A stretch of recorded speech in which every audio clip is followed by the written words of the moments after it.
Hi friends, നമുക്കിന്ന് chocolate cake തയ്യാറാക്കാം. അതിനായിട്ട് കുറച്ച് ചോക്ലേറ്റ് മെൽറ്റ് ചെയ്തെടുക്കാം. കുറച്ച് ബട്ടർ കൂടെ ചേർത്ത് കൊടുക്കാം.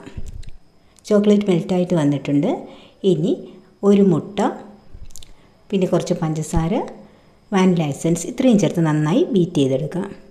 ഇതിനകത്തോട്ട് ഒരു സ്പൂൺ കൊക്കോ പൗഡർ കൂടി ചേർക്കാം. പിന്നെ കുറച്ച് ബേക്കിംഗ് പൗഡറും കൂടെ ചേർത്ത് നന്നായിട്ട് ഇളക്കുക. പിന്നെ മൈദ അല്പാൽപമായി ചേർത്ത് നന്നായിട്ട് ഇളക്കി കൊടുക്കുക. കുറച്ച് പാലൂടെ ചേർക്കുക.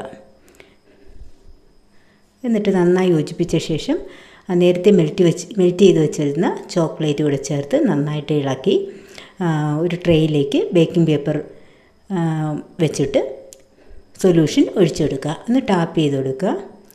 എന്നിട്ട് നട്ട്സ് ഇതിൻ്റെ മുകളിലോട്ട് ഇട്ട് കൊടുക്കുക. ഓവനിൽ വെച്ചോ അല്ലെങ്കിൽ സ്റ്റൗവിൽ വെച്ചോ ഒരു 30 മിനിറ്റ് ബേക്ക് ചെയ്തെടുക്കുക. അപ്പോൾ കേക്ക് ബേക്കായി വന്നിട്ടുണ്ട്.